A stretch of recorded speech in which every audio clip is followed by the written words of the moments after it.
And welcome back, ladies and gentlemen, to the Sherard Show. I'm your host, Sherard, live on location at the Grammy Museum in beautiful downtown LA. We're honoring Grammy nominees as well as covering a lot of legends have stopped by. We're going to have an upcoming interview with the iconic Bobby Rush stopping by the Sherard Show. But now we have a young icon that's to my right. This gentleman has just been nominated for a Grammy on the blues side. This man is a jammer. He's a singer. He's a songwriter. He's a guitarist.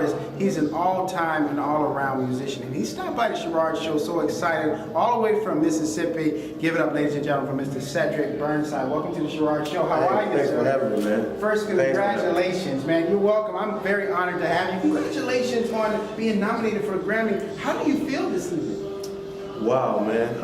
I was telling some people earlier, it's still surreal, you know, but it feels good being here. Isn't it awesome that someone finally appreciates the contribution you've done to music to be able to nominate you for a Grammy? Oh yeah, man. That let me know we done came a long way, you know, from Hill Country Blues. It's been a long time waiting, you know. Now, how does blues? Tell me, how did you get started with loving and singing blues? Well, my big daddy, you know, was R.L. Burnside, you know, and he played a bunch of house parties when I was young, you know, 6, 7 years old, and plus it's in my blood, you know, so it's just something I knew I wanted to do. Now, you're young, man. You're a young guy. You have not been around that long, but what inspired you to sing the blues? Because the blues tell stories about people's life, as well as some of the situations, lost love, lost jobs, things of that sort. So now, what do you sing? What motivates you to sing the blues when you're telling the story? Well, I just try to, you know, write my music according to how I live my life, you know, what I go through, what my family go through, my friends go through, you know. Anybody can have the blues, but can't know anybody live the blues, you know. And what I mean by that is you might be going down the road, you know what I'm saying, and your car quit. You know, you might freak out. You know, some people might shoot themselves in the head. You know, you lose a lot of money. You might just do some crazy stuff. But once you learn how to cope with it, you know, it's okay. Every time I see my paycheck on Friday, I got the blues. I'm a blues singer again. Hey, that's a blues song. Paycheck on Friday gave me the blues. So now, are you performing tonight? We're going to hear you perform and and have some of your fans be treated with a special treatment tonight. Oh yeah, man. Me and my guitar player Trent Nass, we're gonna jam out tonight and hope they enjoy it, and you know, kick a foot loose and everything, you know. So now, it's amazing how this gentleman is so humble after being nominated for a Grammy. That is quite impressive. But now, tell me, where does this humbleness come from? Is it coming from deep south, your family upbringing? Where does it come from? Well, yeah, I'm from North Mississippi, a little town called Holly Springs, and you know, I learned everything I know from my big brother, man, you know. He taught me, you know, how to pack my bags when I'm out of town, and you know, he taught me how to do a lot of things, you know, in the world. My dad wasn't really around that much, you know, so my big daddy was really my dad, you know. And so I just learned a lot from him, you know, and humbleness was one of them. Boy, I wish so many other people could have that humility. Now winning a Grammy, what's next for Mr. Cedric Burnside? Definitely the studio. You have another album coming out you working on? Oh man, I got so much music, you know. I got enough music for 4 or 5 more albums. That is incredible. And that's all based and inspired off of life, is that correct? All off of life. Really? No fairy tales. So now, you're singing your life out in music, but what about for a book? Have you thought about doing an autobiography or so? I haven't, man.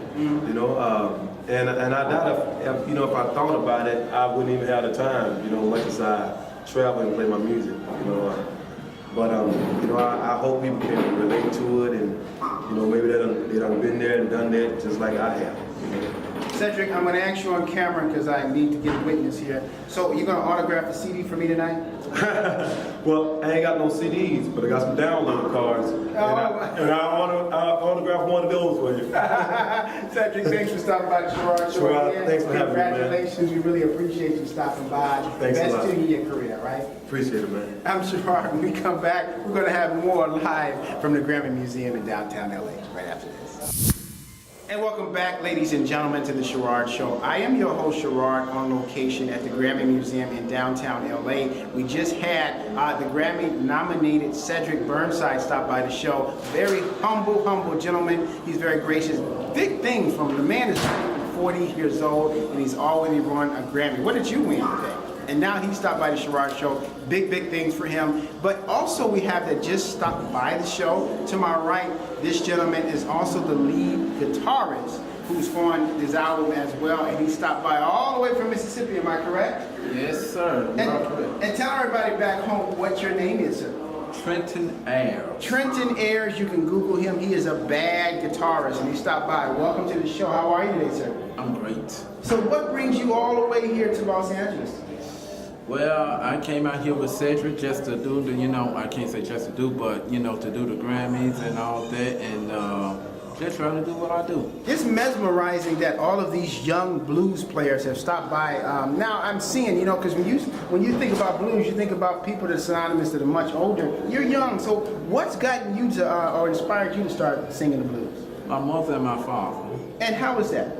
Well, my mother introduced me to a lot of, music, and my father, he was more rooted to hill country like Cedric is, And, between the two of them, I just got caught with, hill country and rock and all that.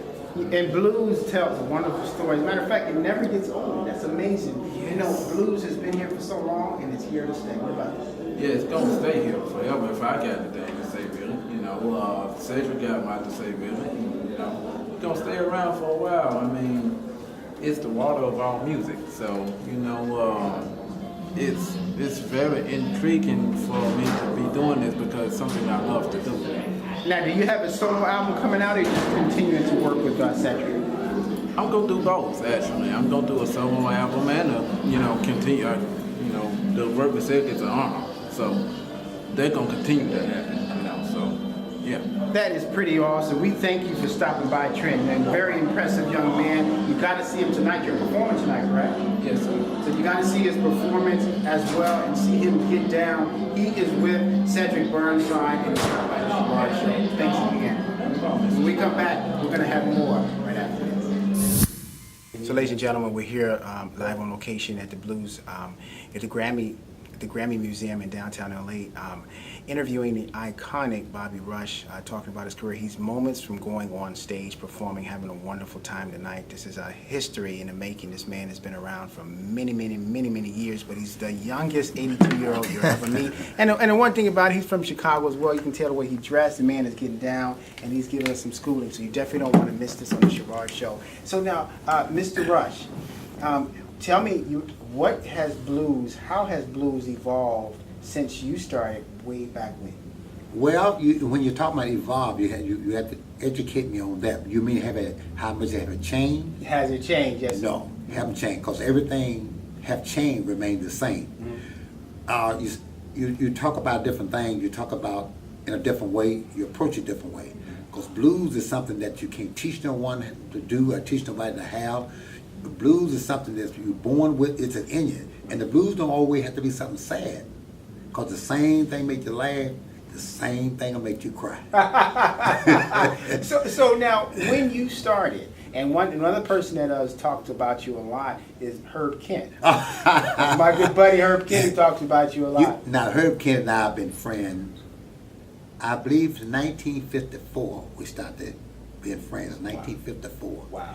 And we friends up until the date. Now, I believe I did his 75-year-old birthday party in Kankakee, Illinois. You remember that? That'd have been about 75 years ago. He's already 175. He's timeless. He's always joking about somebody else's age. Yeah. So now, when did you know that the blues was in you?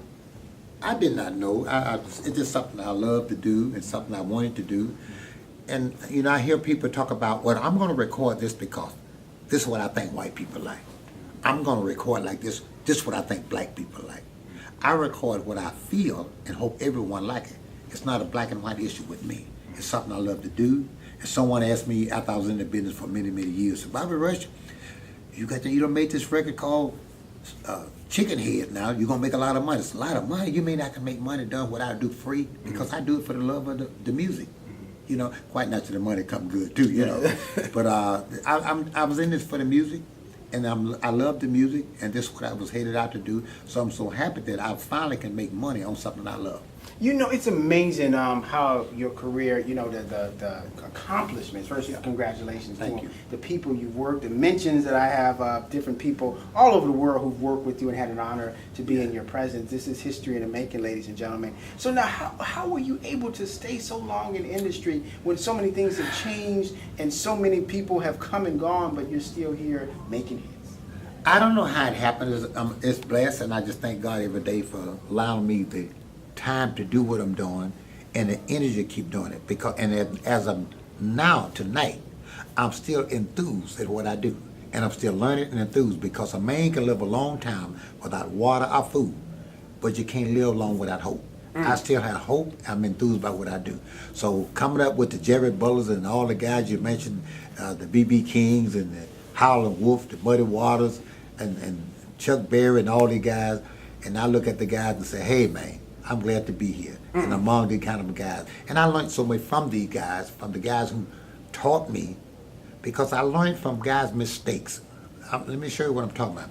When I see my fellow men, fellow ladies who make mistakes, I learn not to make them kind of mistakes. So even some of the mistakes someone makes, it keep me from making them. So I learned so much what to do and what not to do, because I strive in my life to do the things that I cannot do, because what you can do will take care of itself. Yeah, that's words to live by. Now, one real quick thing before you go on stage, we really appreciate you stopping by the show. So now, you know, you being in the industry and doing all the things that you've been doing in the industry, and congratulations again to Cedric Burnside for as well as being nominated. That's my friend. He's from Mississippi, and I just love him to death. He's a young guy, and he's going up the ladder, man. I'm so happy for him. He's absolutely phenomenal. So now, what advice would you give someone who's young singing the blues to be able to have a career that can last as long as you? Well, I can't give him anything that make it last so long, but I can give him I can tell you one thing. He must look in the mirror and say, hey, am I good? Am I weak? Am I strong? Or what have you? Be good at what you do. And that's what I try to do. Be good at what you do. People can look at me and say, well, I don't like Bobby Rush, but damn, he good. One more thing, Bobby. I gotta tell you, sir. You know, I had Frida Payne on the show. I had Linda Clifford, and those ladies look great. Yeah. And then we look at you, Bobby. I think you got him beat, man. You talking about 82 years old now? I gotta see some ID, ladies and gentlemen. This man looks I great. made a mistake. We said 54. I'm telling you, he gotta be. You're not kidding me. Best to you, sir. Well, thank you. Let me say to you, thank you for what you have done.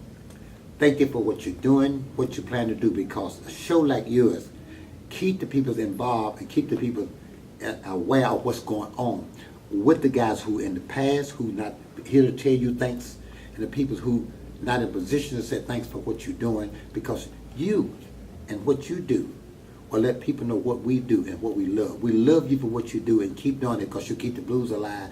When I'm saying that, you're keeping me and my family alive. Amen. My blues family, that is. All right, thank you, sir. I really appreciate that. you. You're awesome. I'm just so elated that we have the legendary Bobby Rush right to my left. He's about to perform, so we don't want to keep him. We're going to definitely watch his performance as well, and if we can, we're going to try and sneak and get another interview after he's off stage. I'm Sherard. Have a wonderful time. We'll be right back right after this.